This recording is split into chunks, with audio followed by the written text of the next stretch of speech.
All right, everybody, welcome to the bi-weekly Cluster API for vSphere community meeting. Let me go ahead and share my screen. Just FYI, this meeting is recorded to, and will be uploaded to YouTube. So if you do not want your smiling faces or smiling avatars or beautiful voices heard by the masses, please go ahead and disconnect now. And I'll give you 5 seconds. 4, 3, 2, 1. All right, everyone. So let's go ahead. I've got the agenda up for today. First of all, last Friday or Thursday, we cut 030. So good job, everybody who had a part in that. I think everyone on this call just about touched on it, either by reviewing, contributing. I mean, it was a big release, at least for me. It's the first release since I've been involved in CAP-V, and I think it really sets CAP-V up in the right direction for moving forward. And so I'm very pleased to to have been part of that. I think I'm going to move this to planned back. Yeah, I've already got that listed. What was that? It was 400. So I'm going to put that here. All right. So let me just put that here. Okay. And then move this. There we go. Okay. So that brings us to the next milestone, 031. If FYI, there was actually, I guess we can go over some action items for last week, just the ones that we did follow up on. I'm not really gotten the hang of where to put those yet. I don't really want to repeat everything, and I didn't have time to track everybody down anyway. And Andrew Sycam is out today. It's Canada Day. I think they shoot off syrup, fireworks. I'm not sure. Anyway. No, I'm kidding. I think he's doing barbecue with the in-laws. So hope he has a good Canada Day. And so the outstanding action items were mainly on me, and I think one for Hui. But so this one is done. Network changes. That was part of the 3.0 release. That's the V2 network config. CI being flaky. I believe Travis may have even addressed that. Thank you, Travis. We have a Kubernetes Slack channel for CAP-V. I think you all are members, and if you're not, it's just Cluster API Provider vSphere. You can go join it. Moshe, I think you'll have maybe a PR or an issue for this, so we'll come back to this, or in the backlog grooming. I did create a V1 Alpha 2 milestone, and if you've been looking for it all since the last meeting, know that I created it about 10 minutes ago when I was reviewing the action items, so you weren't crazy. And V1 Alpha 2, make sure VMware is represented, that we don't have a metadata server. Some of us at VMware did have a call with some other people at VMware regarding some of these things, and I think the answer is, at least for the time being, now that we're out of the weeds with 030, we can be more involved in the cluster API work to highlight issues that may be problems with on-prem implementations like ours. But it just also may mean that we can't jump to something like V1 Alpha 2 as quickly as we would if there was a metadata server. And we'll just have to find those issues as they arise. So those are sort of the action items for last week. Moving on to milestone 031. So I just called it 031. I guess it should technically just be milestone next, but that was before we had the V1 Alpha 2. So maybe there might be some rearranging here. I apologize for that. So planned features. Well, we have a couple of merged ones. On master, CAP-V has been updated to use CAPI 0.1.4. So there were some big changes with CAPI 0.1.4, including the introduction of a node ref controller. For those who are unaware of what that does, if your CAPI provider deploys a cloud provider, or deploys a cluster with a cloud provider, and the provider ID for a node matches the provider ID you set in the machine, the node ref controller will automatically link the two inside the machine status under node ref. That requires some things to be in place, such as kube config secrets and all of that, and that actually is part of the PR. The kube config secrets are in place, and the node refs. Actually, I take that back. I think that's in this, yes, 395. Did I not represent that? Yeah, I represented it as ready as HA support. Anyway, we'll get to that. So the other big change is the distroless manager image. So the CAP-V manager image used to be based on Debian Slim. and now it's based on Google's static distroless image. It should be a lot smaller, and it should reduce the attack vectors for any security issues. It passed E to E, and so if anyone encounters any issues with it, please let us know. Outstanding issues for 031 are the HA support. So this fixes a long-standing, well, I guess it's not that long-standing issue of, oh, this is the one I meant. This fixes an outstanding issue of 245 for supporting load balancers. So there are 2 outstanding PRs for this. One was just, I believe, LGTM, so it should hopefully be merging soon. As you can see my screen, it's the ready state logic changes. And what that does is it depends on CAPI 014. And so now if the node ref is set, we consider a machine ready. And the big change to that is that we were not previously setting the provider ID on machines that we deployed, but now we are. For anybody interested in what that looks like, it's this right here. It's the vSphere : / and it's the VM's BIOS UUID. If that is set and the kube config secret is in place on the management server, the node ref controller will automatically find those 2 things and link them. So that should merge here soon. And then the HA support, that is the PR that you may have seen about the thread safe or safe init of a control plane. It keeps 2 control plane members from trying to initialize the cluster at the same time. So that's been tested and it's working. It's just waiting review. Oh, I forgot to mention this. I actually had one more big change to it. So if anyone's, make sure you're regenerating your provider components. Previously, I suppose at one time it could have happened automatically, but we were not generating RBAC in any capacity for CAPV. I think they may have been generated at one time. I wasn't on the project then, but Andrew, Sykem, and I went over this last week kind of with a fine-tooth comb, passes testing, so we're okay with it. But the RBAC files that were committed to config RBAC are pretty different. Although, again, it was because I think they were a little broader because they may have been handwritten and copied from some other place like Kappa and then just expanded beyond what was needed. But those are now built as part of hack update generated using Kube Builder, just like the CRDs. So yeah, those are now automatically generated based on the code comments that are listed like Kube Builder. And the reason I bring that up is because with 395, now that we use some of the bits from the node ref controller, there are some expanded requirements based on secrets or any other object you manage using the 014's client library. Because the controller client sets up a cache, things like secrets would fail if you don't also have list and watch.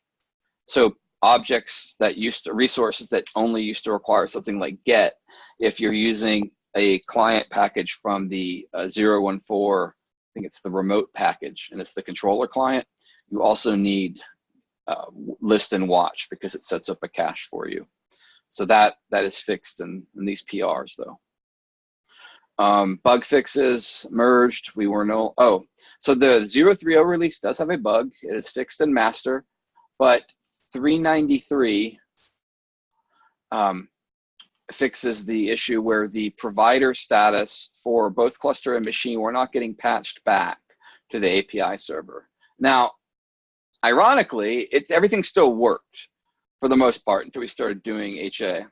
Why did everything still work? Because CAPV is very reentrant and it reconciles status every single time. Status is something we tell somebody else about. It's not something on which we depend.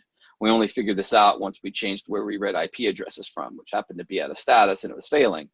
We noticed it because the task reference was the same every time and that should have been updated. But yeah, it was a regression and it is fixed in master. So again, if you're using 030, things still work because we're not relying on status for anything. But this would have been a problem with the node ref improvements.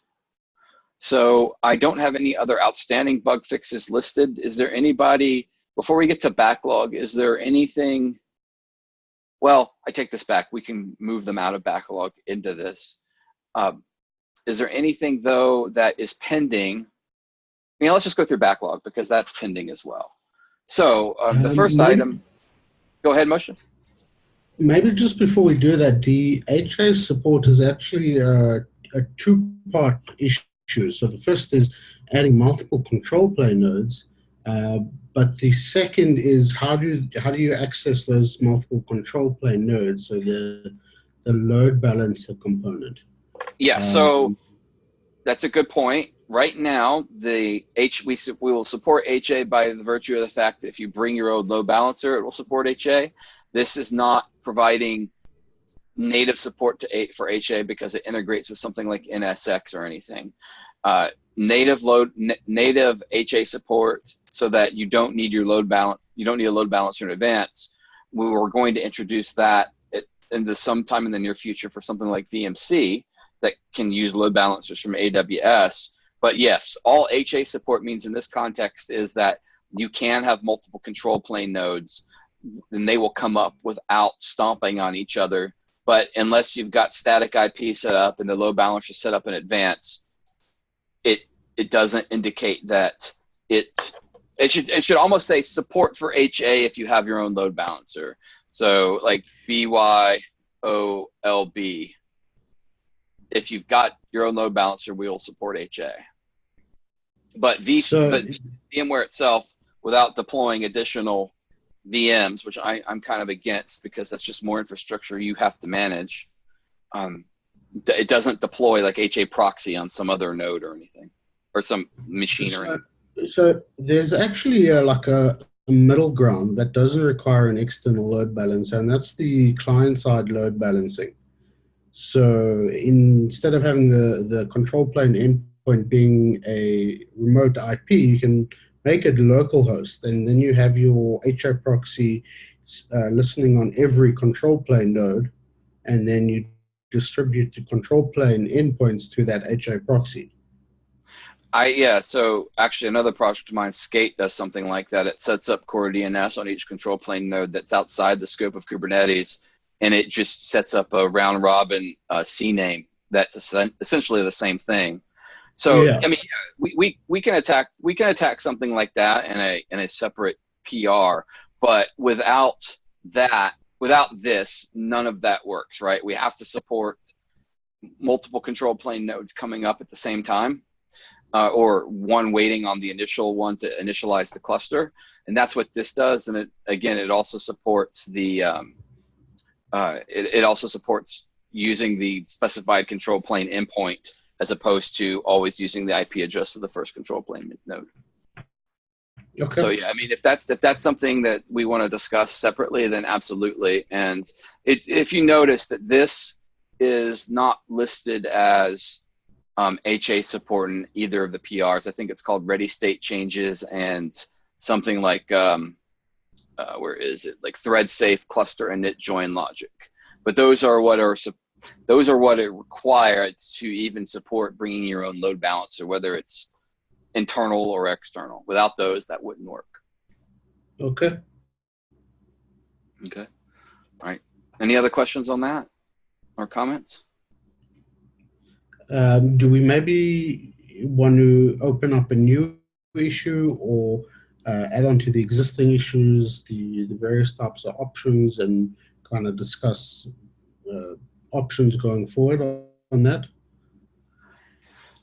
Yeah, I mean, let's feel free to start one. I was sort of ambivalent about doing too much to document it publicly outside this call until we can get any type of CI set up for testing it. And I'm sort of a firm, I mean, Moshe, you know, I've had chats about CI. I think we both agree that testing is so paramount to do anything to support something. You need some type of automated testing, right? And so that's one reason I want to get the VMC support in. Like we theoretically support this, but we've got no way of ensuring it right now through CI. So if you want to open up an issue and open that up for discussion, then absolutely, we can do that. Okay. Okay. Mm-hmm. All right. So getting into the backlog, Moshe has been working real hard on this PR 321 for reintroducing ESXi support. And Moshe, I know you responded to the review I left you last night. I have not had a chance to dig into the the responses, because one of the things I wanted to bring up was this, and I told Fabio I was going to be bringing it up today. Moshe, I think this is, I'm sorry for I think I told you maybe in Slack ahead of time briefly, but this is, I think, despite all the work Moshe's done, it's not a judgment on any of that work. We're very grateful. We actually think we want to discuss whether ESXi support in CAPV is something we want to have long term. And I think I outlined this, I think, fairly succinctly here, but it said it's three main issues, right? It's branching code paths, and I put that as a low risk because the work Moshe has done, I mean, it's kept it fairly isolated. There are just like one or two places that I think are of concern, you know, cloud init templates. And I even think the cloud init template issue, Moshe, that was unrelated to ESXi. That was just another improvement that you had made that I said we could put that into a separate PR anyway. So I consider this a low risk. My personal concerns, and whether the community agrees or not, are around CI testing and support costs. We just currently don't have the pipeline to do CI testing with ESXi. We do all of our CAPV testing, automated testing on VMC. If you know VMC, you don't have direct access to the ESXi hosts, and even when you can get it through reverse VPN, it's somewhat limited. I don't think you get SSH access. So I discussed possibly standing up a nested ESXi server with, you know, to do this type of testing. But my opinion is, unless we have automated CI testing for this, then I think the support costs are just outweigh the benefit, because without CI testing, it places a high burden on the PR author and honestly requires a high level of trust between the author and the project's maintainers. You know, because we would have to trust that, yes, this has been tested and it works. And, you know, the smallest changes, even dependency changes, you know, there's the potential for that breaking something that just wouldn't be caught until somebody tries to use it. So I just wanted to open up to the community for discussion for a few minutes and sort of get your thoughts on it. I want to let Moshe lead it off since he's been doing the work on this. So maybe I just want to indicate why I think ES6i support is really necessary. And I think it's about the testing feedback loop. So if you're testing on a vCenter, then that almost mandates that you're testing remotely, unless you're running some very big desktop or workstation. I don't know about you guys, but I only have like 16 gigs of RAM, and you can't run vCenter in 16 gigs of RAM. You can run ESXi. So the ability to actually run and test CAPV on your machine on an airplane, I think is really important to make testing easy. So that's kind of the reason why I think it's important, to kind of make developers' lives easier. So the faster you can run an end-to-end test, ultimately the faster your velocity will be.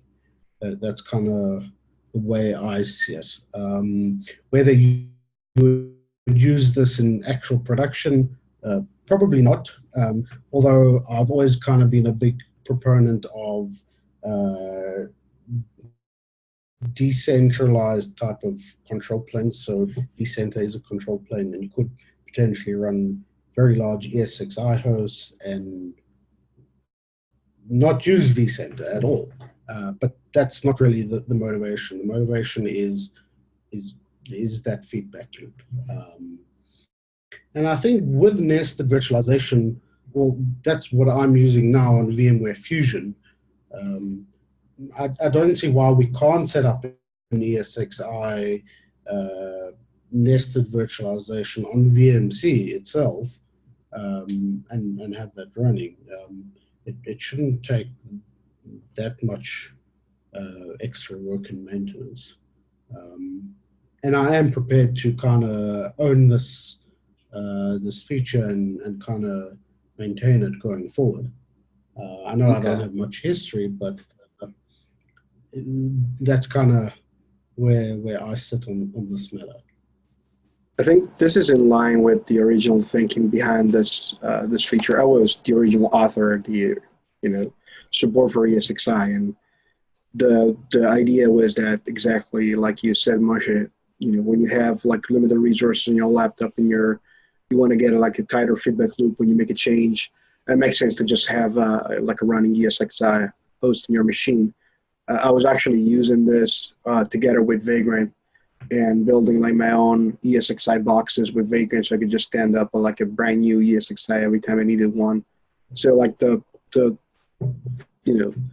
build, test, run, whatever loop was actually pretty nice.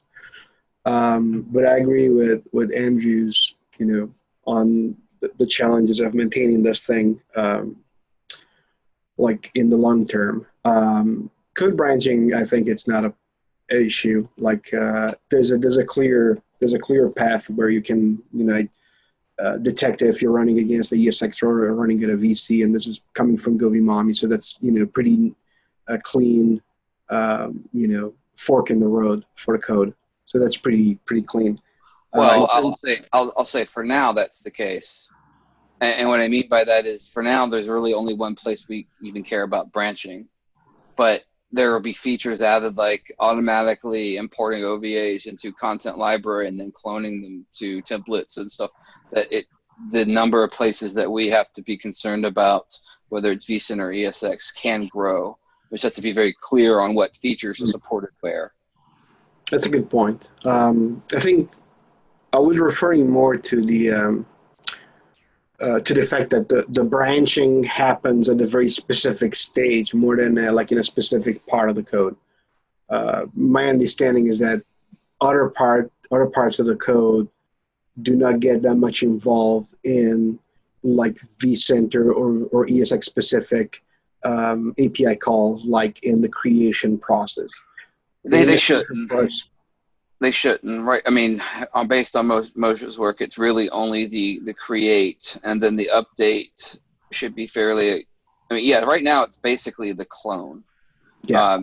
The OVA import will change a bit of that, and it's like I said, it's just to be aware of those things. And I mean, that's the other concern I had, which was you talk about it eases development, and I'm spoiled because I'm using VMC, so it's there and accessible publicly, but it's not going to provide coverage of all the same features. And really one of the biggest ones is the cloning. So as long as we're very clear about what it's not providing coverage of everything that would be available for vCenter, just to be clear about that. And as long as we, I think, minimize where it happens and we have the ability to test it, I'm fine adding it back in. It's just that I really want there to be some type of automated pipeline before we do. Yeah, I think that's fair. If like as I look at this from like a long-term maintainer perspective, I think right now it still makes sense to have it. Like it makes sense to keep it, ESXi support. But I think it needs to have some type of automated testing before getting merged in. So somebody has to own this piece, has to make sure that the testing works and it is able to pass CI, and then we can merge the code in and we can keep it up to date. If there's at some point in time in the future, and when we have automated testing for ESXi, and there's a point in time when we maybe refactor against a new version of CAPI or something. Something happens and support for ESXi becomes a burden instead of being something that helps in the development, then we can reassess and figure out if it makes sense to keep it or just throw it away and just not support ESXi anymore in any shape. Let me ask this. Let me put it this way. Does anyone have an issue with just adding it back in but not documenting the support and just let it being known to the people working on the project that it's there and it's useful for developers until we get CI? And then once we have CI for ESXi, we can document it as a supported target.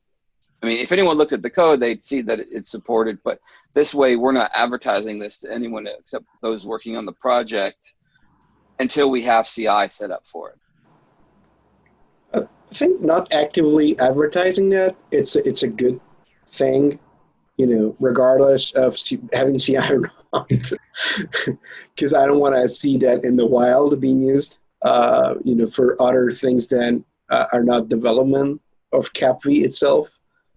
Moshe, how do you feel about that? Yeah, I think that's fair. Keeping it in the code, or even hiding it somewhere in Oh, we don't contributing need or to hide it. I just don't want to advertise it as a publicly supported feature. I mean, we Yeah, don't need to no, hide it. Again, until we get or to even CI, and then even then Fabio, I think, had some concerns. But once we had CI, I would at least feel better about the other people using it outside of development. Hey, so Andrew, I can think you hear me? Yeah, Siddharth, what's up? Oh, sorry. I mean, but I was trying to speak, but it seems like apparently my mic was not working. Uh, okay. So, I mean, I just wanted to. Well, I had like just a couple of questions in terms of. I wanted to play like a devil's role here, devil's advocate here. I mean, I know we are adding it in the favor of saying that okay, it's going to help the development.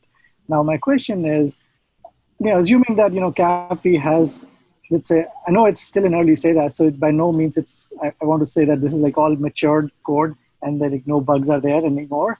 But but my point is like once the basic, let's say the clone operation and things like these are settled in, I mean, given that the ESXi code path will not be able to work against any feature that, for example, vCenter provides, which is like any higher level feature that we're probably going to introduce once we have the basic fundamentals right, which I think we are very close to it. I assume we're not like too off from there.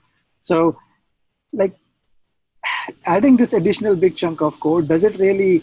I mean, let's say if I'm a developer and I'm on my airplane and I want to, I mean, until unless I'm fixing some bug in the very core cloning operation, only then I can actually use the ESXi, and even then it has its own caveats. But other than that, any other higher level feature that eventually we're going to build on top of on CapV, I don't think you would be able to develop that with just ESXi. And to me, yes, we can merge that code, but that does add a lot of additional code. So think about from someone who is, let's say, not familiar with CapV yet, right? Some new developer comes in, they look at the code and they see like, oh, there's like a lot of some additional branching at least as well. I mean, they see a lot of slightly more complicated code than what it could have been like in terms of simplicity, right? And to me, that seems like they might have to spend a lot of cycle to understand, okay, why are we forking? What exactly the pros and cons and the benefits and so on and so forth. And it may become a little bit more hindrance as opposed to helping them on ramping on to start contributing to CapV, which is the original intent of maybe developing with the ESXi. So I don't know. I mean, that's just my 2 cents. I don't know what everybody else feels. Let me ask this: will persistent volumes in the cloud provider work on ESXi? I don't think so. No. I don't think so. Actually, that's a question. The storage. Yeah, actually, I hadn't considered that at all from the storage angle. Is this going to break anything that the cloud provider is installed by default? Is this going to break the cloud provider, or the cloud provider work against ESXi? As far as I know, when in the configuration that we set up for the cloud provider, it has to talk to a VC. So again, I'm not 100% sure of the entirety code of what it can and cannot do. There may be a possibility that it could support ESXi, but I mean, I'm like 99% certain that it is not. But again, there could be 1% chance that maybe someone who's more familiar with the code can chime in. Yeah, Moshe, I mean, have you tested this since we added the cloud provider back? Does that break anything? So it didn't break. So the end-to-end test was passing today or yesterday. So it definitely doesn't break. Whether the cloud provider works, I don't know. Well, so the one concern is we need to make sure it does. It's not merged yet, but this ready state logic change actually may have been merged by now. Okay, so this should be enough, Moshe. If you could rebase, since this is a master, rebase on this, because this now depends on a node ref being set. If that node ref that node ref being set depends on the cloud provider setting the provider ID on the node and then the node ref controller setting the finding the provider ID and matching it to the one that's set on the machine. If the cloud provider isn't setting the node ref or the provider ID correctly, then it's not going to the pivot will never happen. Cluster because the machine will never be marked as ready. But that may or may not be the case actually. So it may be that the cloud provider could come in and it could actually mark the node, but you will not really detect the problem in the storage until. Oh no, I'm not saying that it worked for sure. I'm not saying it makes the cloud. It says the cloud provider is working with everything. I'm saying if this fails, we can't even get any further. I'm not. I see. Okay. It wasn't like this clears the cloud provider. It's okay. Yeah, exactly. So that's something. So if it doesn't clear this hurdle, then it's a very different discussion. If it does clear this hurdle, it might be more feasible to support this. Yeah, if it clears this hurdle, then I think honestly, Andrew Sycam isn't here today. I want to.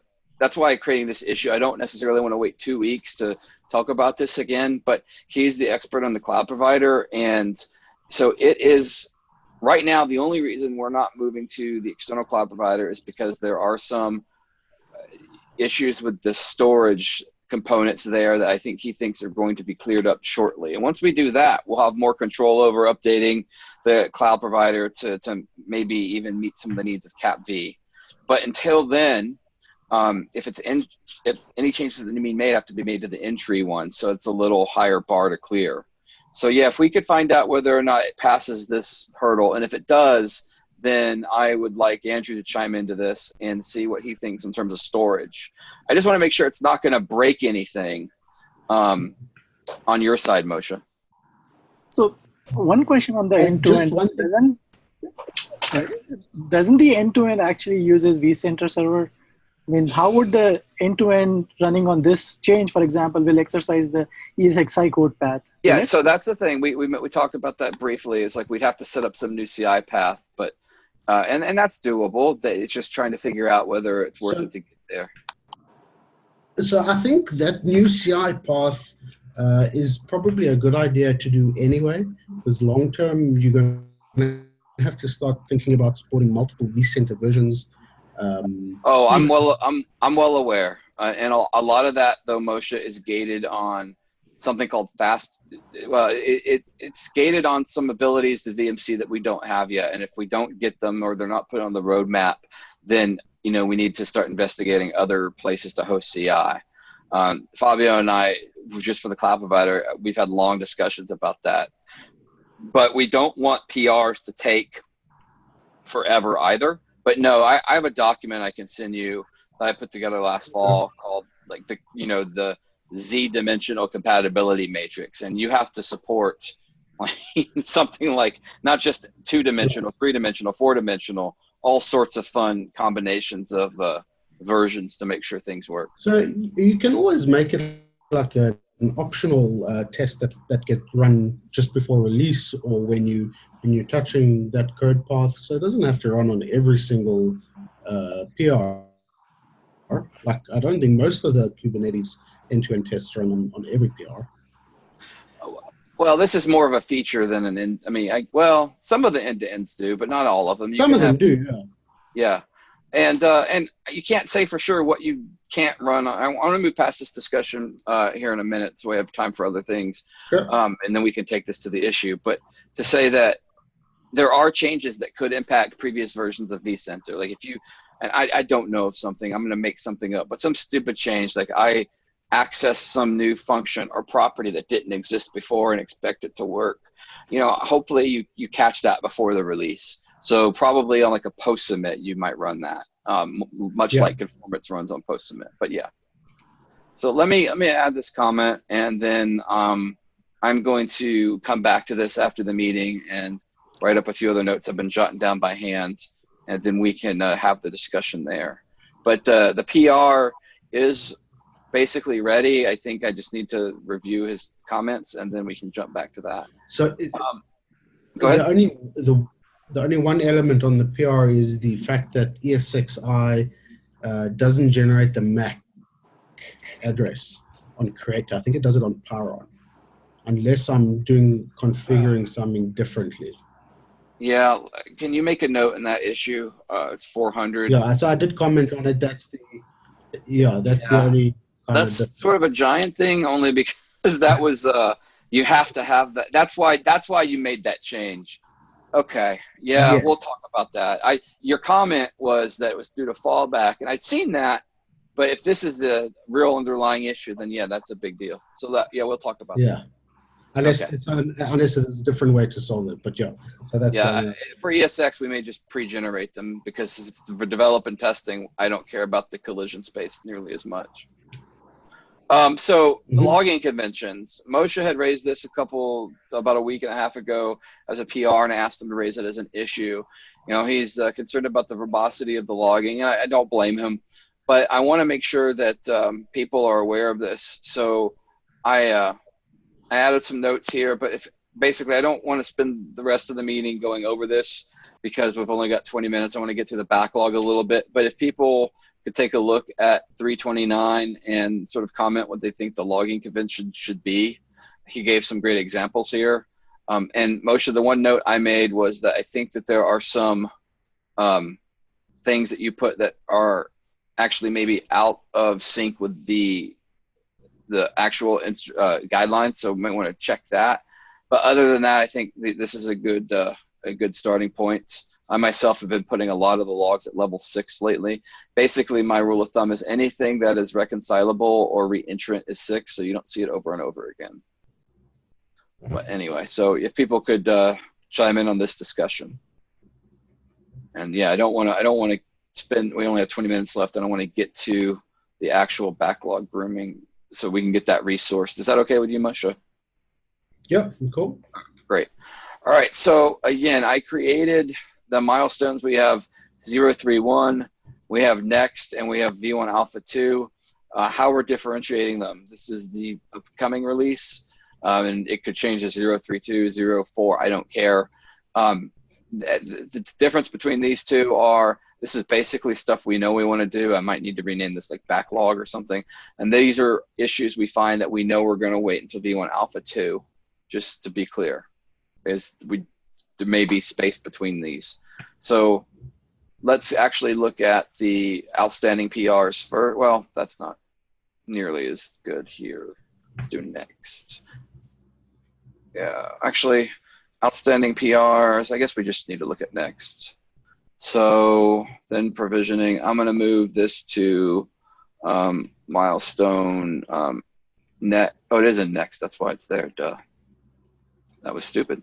I just probably removed it. I'll add it back. We're in next. So let's see, what's the best way to do this? We don't have them triaged, and I don't think anyone volunteered to do that the other night, and I haven't had a chance to go through and triage them into next. I guess best thing to do is just go through the actual issues, but I don't think we have time to go through everything. We'll go through them in reverse, just so that make them a little easier. Sorry, I'm started talking to myself. Pulling out the easiest thing for someone watching this video later to deal with. So before we actually go through the actual list of issues and backlog grooming, are there any outstanding items that people would like to see being transitioned out of the backlog into a planned feature or a planned bug fix?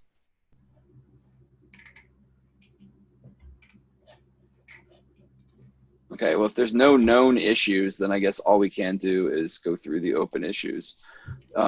We'll go through like I said, we'll go through the milestones first, I guess. So next, okay, open. Support for laying arbitrary files down on disk. So this, Jason, I see you joined. I'm actually glad you're here because I was going to attack this as a way to support additional TLS certificates. Now we have a bit more space than you do in terms, like a buffer space in terms of Cloud.init user data. I know you're like limited to 16 and you're bumping right up against that. We have, I think the test I did once was 96. So I was gonna add maybe even support for the full Cloud.init spec, but at least like a write file schema and other things like that. But when I realized how little space you had, I was concerned that we would go out of sync. And since you're going to have to attack this in a different direction, is there any progress Kappa has made on this? So I think we have enough overhead today to where we can get by with the user data specifically for dropping down an additional set of certificates for the webhook authentication. So I don't think we have to diverge yet. Longer term for the AWS provider, we're probably going to try to leverage some AWS specific utilities like the SSM parameter store or something like that to distribute files, but that's not something that we're going to probably immediately tackle even in the V1 Alpha 2 timeline. Okay, so it sounds like attacking this with just like an extra files param that gets thrown into cloud init data. If we do that, you may be even able to steal that if we get to it first. So I think I'm going to go ahead and move this into 3.1 and then resource it later, because I've looked at it. It's something I could knock out pretty quickly if I could get 2 hours. Thanks, Jason. So add support for load balancer HA.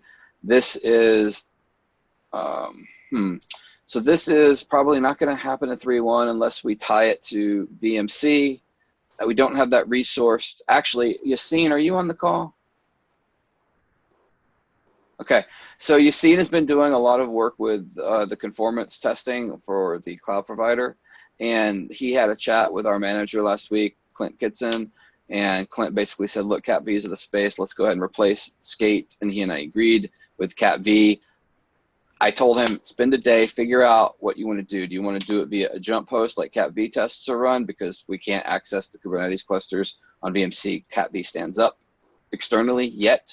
I said, or do you want to take the issue of adding support for VMC load balancers?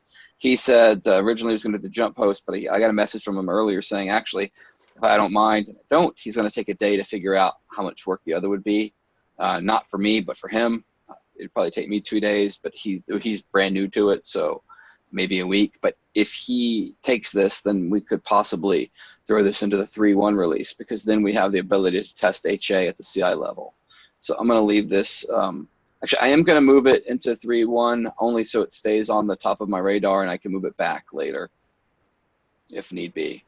Create an automated solution to get node images created, stored, and referenced. So this is like the machine images. So we've got a pipeline, but it's not automated. Travis, or either of you, I know Travis is on it, and see Hui, you may be here. No, Travis, are you aware of the status of that? I would say I know it's assigning me. I haven't done anything with it so far, so I think the status is next for nothing's now, happened. yeah. But I also do, I do need to work with Hui on that as part of like a broader set of priorities. Gotcha. So I actually do have an automated pipeline for building images using nested virtualization that's actually running at the moment.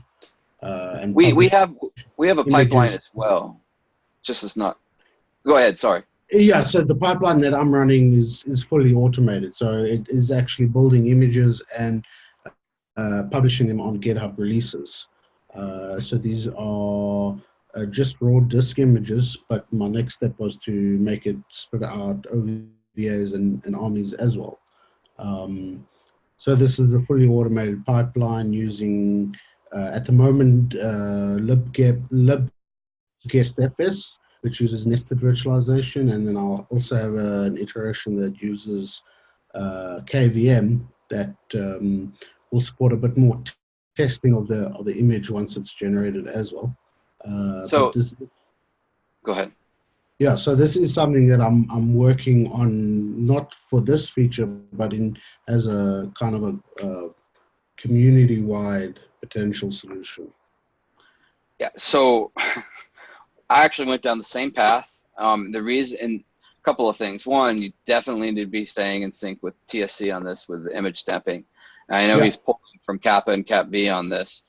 So one reason that we have stuck with things like Ansible and Packer are because whether or not we personally find it important, people want this to work with Windows. And I also took a detour for about a week and was just building directly on file systems and, basically taking a very lightweight approach to this. But none of that works from a Windows perspective. And I think we want a similar pipeline for both. or the same pipeline for both ideally, which is what Ansible and Packer do provide. But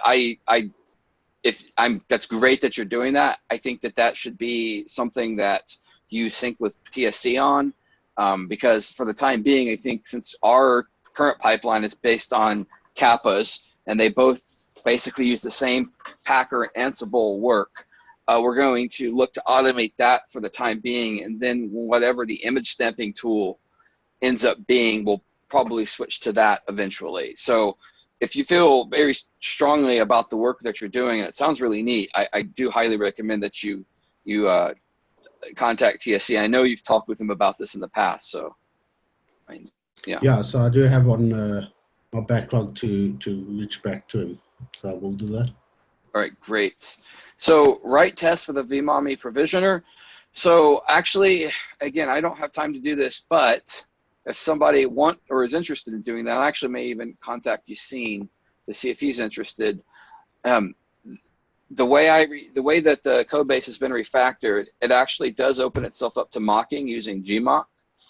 And so there are examples in Kappa on how to do exactly this. If someone is so interested, we could get to the point where we could mock a lot of the stuff so that it runs right in memory, even maybe with something like vCSim to provide some level of realism.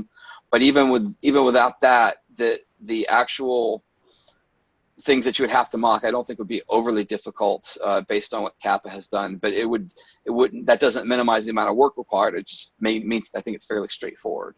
So I'm going to leave it on next, but because I don't think unless anyone on the call wants to look into this. Okay. Automated versions builds. This is something I've looked into. I'm going to at least assign it to myself because I've looked into this. It is the ability to add the version to the binaries that we're producing. It's not hard work to do. The only annoying thing about it is that it will mean every image we post is different. Right now, the release process has been like I'll build an image and have it ready, and if nothing's changed, even if we just add 3 more doc PRs, rebuilding that, it says it's the same image, right? But the moment that we start adding the version to the actual binary, those images are different every time, which is going to be frustrating. So, I mean, Jason, I think you already have the version, so you're already dealing with this today, right? Like every single one of your images is actually different, I believe, yeah. So set up periodic job to run. We have that. I'm going to put this in 3.1 so that it bubbles up, and then ask Hui if that should be closed. Use customize. This can be closed.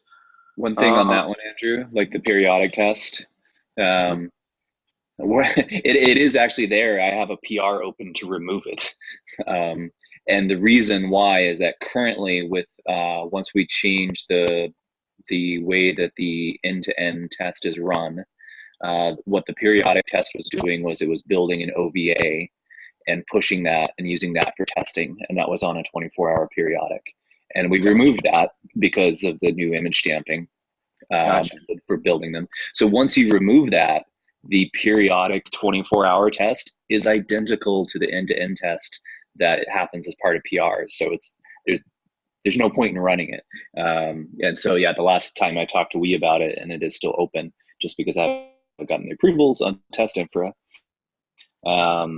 is that there's no point in keeping that until we could actually do a separate or a more thorough end-to-end test on a periodic. So yeah, it exists, but it's going away.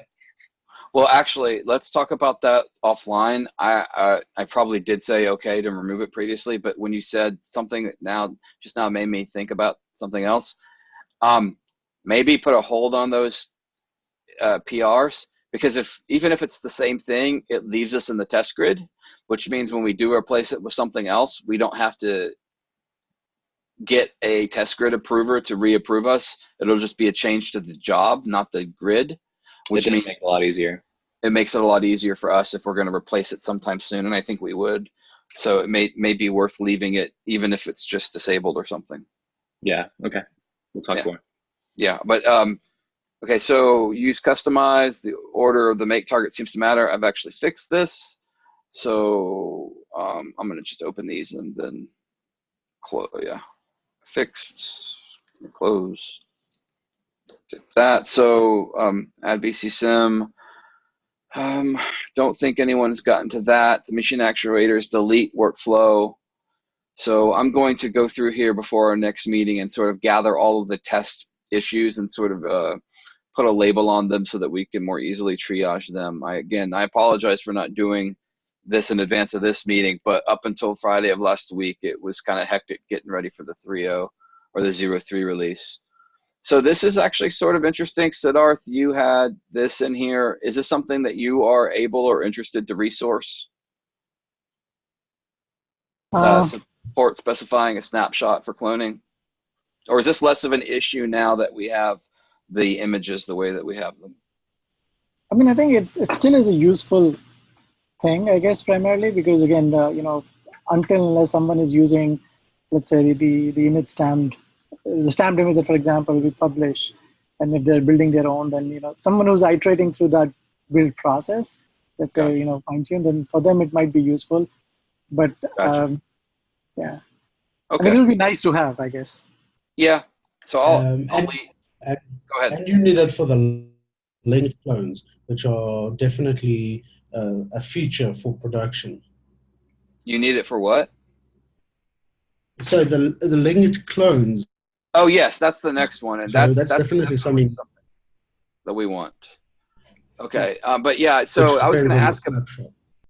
Well, I was going to ask about that. I thought it just depended upon the disk type that you specify, but you're saying it also depends on, because I was looking into that and seeing how hard that was going to be to add. It looked like it just changes the disk type that you use when you specify the clone spec.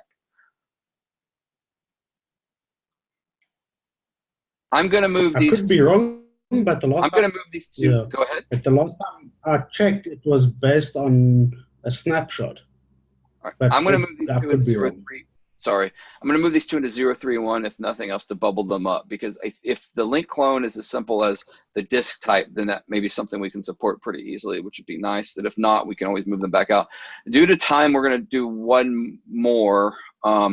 Actually, something I want to get back to, Travis, the testing issue, something I realized we could do is, and it wouldn't be something real quick, but using that same job, I guess it would have to be a different job.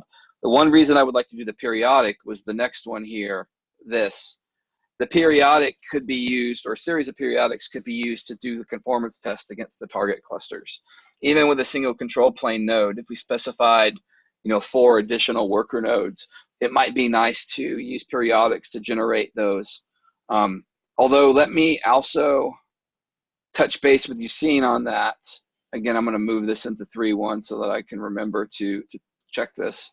Because if we end up, that's actually, let's end on this, which is there value in doing conformance testing at both the cloud provider and in the CAPV repos when ultimately it ends up being the same thing? I guess there could be some skew on version because we'd be testing it against master and they would be testing on whatever we've released. But ultimately, it's going to end up being cluster deployed by CAPV using the cloud provider on which we would run conformance tests. I think there's value because ultimately, looking down the road, what we want is people running the cloud provider deployed by CAPV. So, I almost see that as kind of like the umbrella project of like, this is what we want to prove works. So I would want it there for sure. Well, I meant having it in CAPV as opposed to just in CCM. And that's what I mean is I don't think the conformance test in CCM would prove that it works when deployed when CAPV. Like even though they should be the same, there's just kind of that slight possibility that they're different.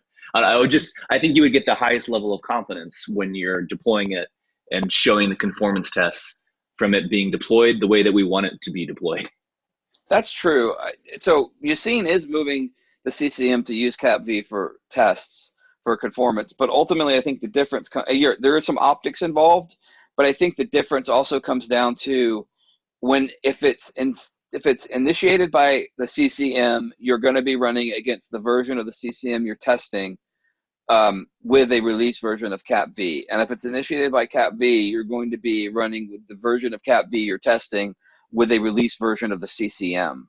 So there is some possibility for things being caught in one or the other that isn't caught in the flip scenario. You know, because you see what I'm saying? I do. I mean, I think that's another argument for it has value. Yeah, so I think that's a good argument to keep them separate. So yeah, let's investigate doing something like that for periodics. And that's all we have time for today. Does anyone have any other outstanding questions or concerns and for today's call?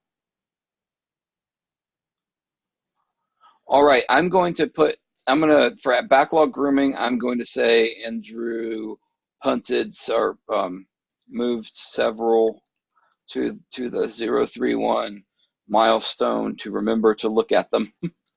And then we're going to take a deeper look at ESXi with Asai, Kim, and Moshe, and then testing with CapV and Travis.